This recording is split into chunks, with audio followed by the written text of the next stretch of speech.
দুদু মিয়া একজন কৃষক, পাশাপাশি বাণিজ্যিকভাবে মাল্টা চাষ শুরু করেছেন। ২০২০ সালে তিনি মাল্টা চাষ শুরু করলেও ২০২২ সালে ফলন পাচ্ছেন দ্বিগুণ। বিয়ানীবাজার উপজেলার লাউতা ইউনিয়নের জলটুপ গ্রামে ৩ একর ভূমিতে বাণিজ্যিকভাবে মাল্টা চাষ শুরু করেছেন তিনি। ইতিমধ্যে গাছে ফল ধরা শুরু করেছে। মাল্টার পাশাপাশি একই জমিতে চায়না লেবু ও কমলাও চাষ করেছেন। দুদু মিয়া লাউতা ইউনিয়নের জলডুপ গ্রামের বাসিন্দা। দুদু মিয়া বলেন, এই অঞ্চলটি কৃষিকাজের জন্য সমৃদ্ধ। আগেরকার সময় কমলা ও আনারসের জন্য বিখ্যাত ছিল। এখানে সবসময় নিত্য নতুন ফসলের চাষাবাদ হয়ে থাকে। এই অঞ্চলের তরকারির সুনাম রয়েছে দেশ ও দেশের বাহিরের অনেক এলাকায়। তিনি আরও বলেন, মাল্টা চাষ অনেকটাই সুবিধাজনক ও ঝুঁকিমুক্ত।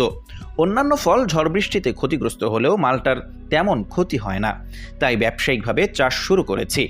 বিয়ানীবাজার উপজেলা কৃষি অফিস থেকে চারাগাছ আনছি এবং কৃষি কর্মকর্তার পরামর্শে কাজ করছি। ফল পাওয়া পর্যন্ত প্রতিটি গাছে ২,০০০ টাকার মতো খরচ হবে। ফলন ভালো হয়েছে, কয়েক গুণ দামে মাল্টা বিক্রি করছি। এখন ৬ থেকে ৮,০০০ টাকার ফলন প্রতি গাছ থেকে পাচ্ছি। এই দেশের যে বেকার বাইয়াইন আসন বা কৃষি কাজ যারা করেন, ধান ক্ষেত করেন, তো ধান তো আমিও নিজে করি। প্রায় আমার ৪০-৫০ কার ক্ষেত আছে, এই মুহূর্তেও আগুন মাইয়া ক্ষেত আছে ৪০-৫০ কার। এর লগে আমি এই মাল্টা বাগানটা করছি। আমি মনে করি যে আমার লাখান যদি আরো আমার এটা বাইয়াইনতে ধানের লগে যদি একটা ফলের বাগান করেন, হয় মাল্টা বাগান করক্কা, না আনারস বাগান করক্কা, না কমলার বাগান করক্কা, একটা বাগান করেন যদি, পাশাপাশি পাল্লাও একটা আমরা দেশের একটা উন্নত হইব বা আমরা দেশের লাগি এই ফলর লাগি একটা বিখ্যাত হইব। উপজেলা কৃষি অফিসার বলেন, এই এলাকার মাটি ও আবহাওয়া মাল্টা চাষের জন্য বেশ উপযোগী। আবহাওয়া অনুকূলে থাকায় দুদু মিয়ার বাগানের ফল ভালো হচ্ছে। এটা ২৫০ মতো চারা আছে এবং দার্জিলিং কমলা আছে।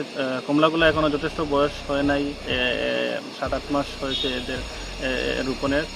আর এই যে ২৫০ চারার মধ্যে ৭০টি চারার মধ্যে প্রায় ফলন চলে আসছে।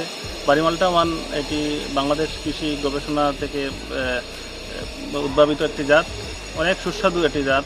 আমরা এইবার ফলন আসার পরে আমরা নিজেরাই প্রয়োগ করে দেখছি, অনেক সুস্বাদু এবং মিষ্টি একটা ফল।